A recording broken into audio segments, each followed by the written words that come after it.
Let me ask you something uncomfortable. What if the job you spent years studying for, the one you built your identity around, is already being replaced?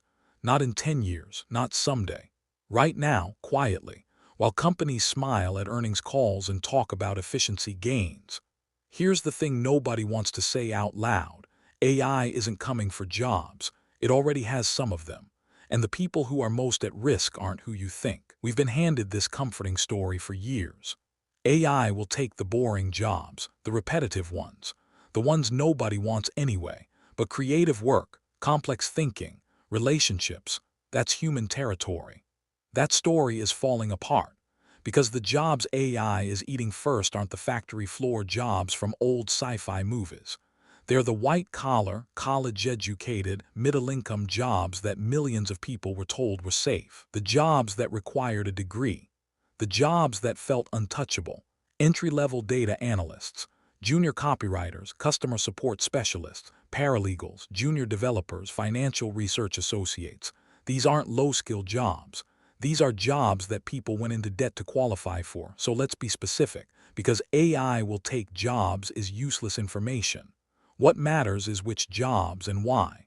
First group, the information processors. If your job is primarily about gathering information, organizing it, summarizing it, or presenting it in a clean format, you are at high risk.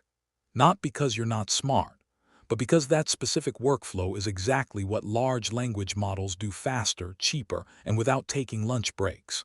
Think junior financial analysts, research assistants, content aggregators, report writers.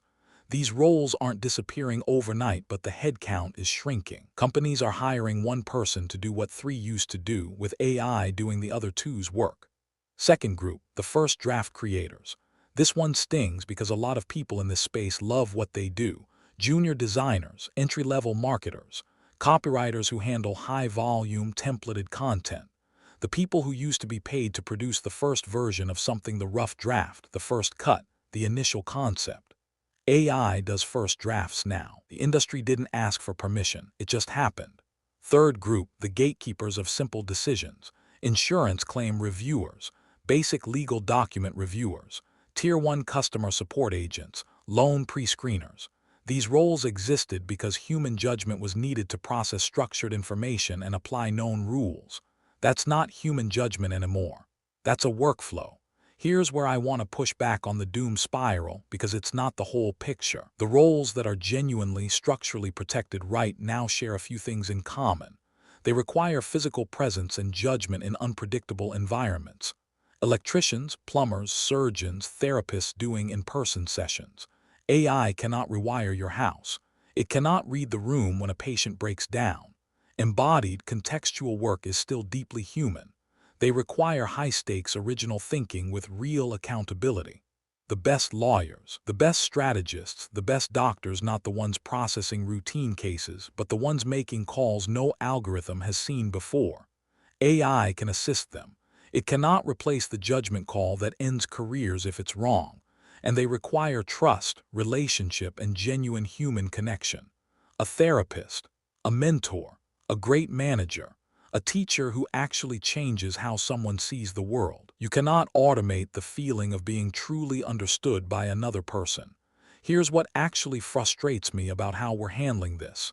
We keep framing this as a technology conversation. It's not. It's an economic and policy conversation dressed up in tech language, because the productivity gains from AI are real. Enormous, even. But productivity gains don't automatically become job security or higher wages for the people whose work made those gains possible. That's a choice. A political choice. A business choice. A societal choice. History shows us what happens when productivity explodes and we don't build guardrails. The Industrial Revolution created extraordinary wealth, and it also created child labor, 16-hour workdays, and decades of suffering before labor laws caught up. We're at that fork in the road again. And right now, we're not having the right conversation about which direction we want to go. Okay, so if you're watching this and you're worried about your own situation, what do you actually do? Stop trying to compete with AI at what AI does well. You will lose. Speed, volume, pattern recognition at scale, that's not your arena anymore. Start doubling down on what AI structurally cannot do. Build your judgment. Build your relationships. Build your ability to navigate ambiguity that has no right answer in a training dataset. Learn with AI, not against it. The people who will thrive aren't the ones who refuse to touch these tools. They are the ones who use AI to do in 2 hours what used to take 20 and then spend the other 18 hours doing the work that actually requires being human. And push for the bigger conversation. Job retraining. Safety nets. Policy that forces some of the productivity gains to flow downward, because individual hustle alone is not enough when the structural tides are shifting this fast. The AI job crisis is real, but it's not a meteor we can't see coming. We see it. We're watching it happen in slow motion. The question isn't whether it's coming. The question is whether we're going to be honest about it, who it hits, how hard, and what we're willing to do about it. Because the people most at risk right now aren't lazy.